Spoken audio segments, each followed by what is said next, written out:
Guys, what up after से Porsche कि आप सबको तो फिर से आ गया आप सबसे मिले। तो आज मैं बताने वाली मंथली डिक्लेरेशन के बारे में। जी हाँ, मंथली डिक्लेरेशन ये वन टाइम एक्टिविटी है। आपको सिर्फ एक ही बार करना है, हर महीने की पहली तारीख को या फिर किसी भी तारीख को ये काम करना है। अगर आप एक साथ बहुत सारी चीज़ों को मैनिफेस्ट करना चाहते हो तो उसी मंथ में उसको एक दिन में आपको वो सारी चीज़ें लिखना है प्रेजेंट टेंस में। एक पेपर लेना है या फिर डायरी पे जर्नल, कोई भी चीज़। अगर आप ग्रैटिट्यूड जर्नल लिखते हो जिस कॉपी पर, उस पर भी लिखना चाहते हो तो भी लिख सकते हो। इसमें कोई रूल्स एंड रेगुलेशंस नहीं होता। तो आपको करना क्या है, आपको किसी भी मंथ की तारीख में, पहली तारीख हो तो बहुत अच्छा है, नहीं तो किसी भी तारीख में आप ये काम कर सकते हो। आपको जो जो विश है, आपकी विश लिस्ट को पहले तैयार करनी है। उसके बाद उसको एक एक करके लिखना है।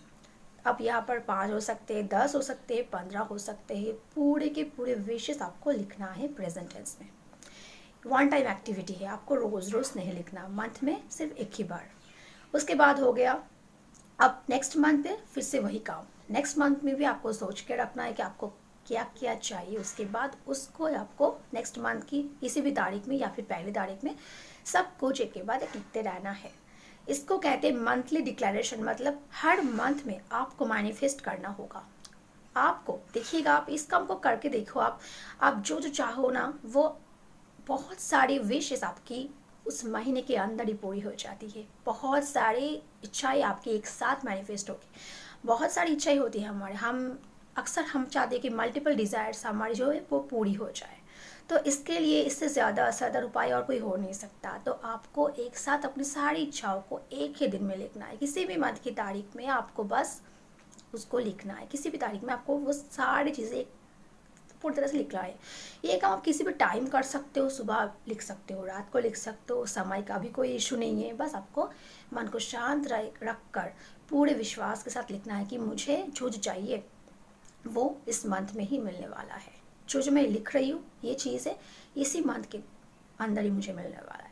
वो विश्वास रखकर आपको पूरे तरीके से वो लिखने बैठ जाना है। उसके बाद हो सकता है कि उनमें से बहुत सारी चीज़ें आपको उसी महीने के अंदर ही मिल जाए। बहुत सारी चीज़ें मिलेगी भी आपको, मैनिफेस्ट होंगे। उसके बाद अगले महीने फिर से आपको वही रिपीट करना है। दूसरे विशेस आपको उस महीने में लिखना है। इस तरह से आप क्या करोगे, आप अपनी हर डिज़ायर को एक के बाद एक पूरे करते चले जाओगे। तो इतना ज़्यादा आसान और अमेजिंग टेक्निक आप करके देखो। मंथली डिक्लेरेशन टेक्निक से बहुत सारे लोगों को बहुत फ़ायदा होता है। वो हर महीने कुछ ना कुछ मैनिफेस्ट करते रहते हैं। तो अगर आप भी चाहते हो हर महीने कुछ ना कुछ मैनिफेस्ट करना, कुछ ना कुछ विशेस को पूरा करना, तो आप बस लिखने बैठ जाओ।